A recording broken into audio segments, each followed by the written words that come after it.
রাজনীতির ঊর্ধ্বে উঠে, সেটা হচ্ছে সুস্থ বালক বালিকা স্পর্ধা, যেটা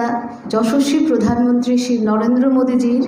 একটা দূরদৃষ্টিতা এবং সুস্থ ভারত, সমর্থ ভারত।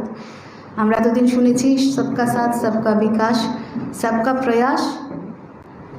আর আরেকটা যেটা আত্মনির্ভর ভারত, আত্মনির্ভর ত্রিপুরার কথা আমাদের মাননীয় মুখ্যমন্ত্রীজিও বলেন। আজকের যে বিষয়টা সেটা হচ্ছে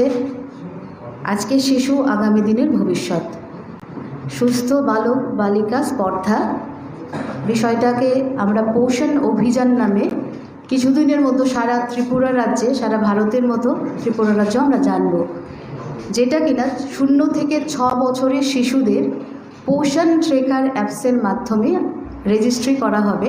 যেখানে কোনো বাচ্চার হাইট, ওয়েট এবং তার হেলথের কন্ডিশনের উপরে ভিত্তি করে যেটা প্রয়োজন তার সার্বিক উন্নয়নে সরকার সেই সচেষ্টা করবে, সেই চেষ্টাটা করবে। আমার সাথে উপস্থিত রয়েছেন ডক্টর সুশান্ত রায়, যিনি ভারতীয় জনতা পার্টির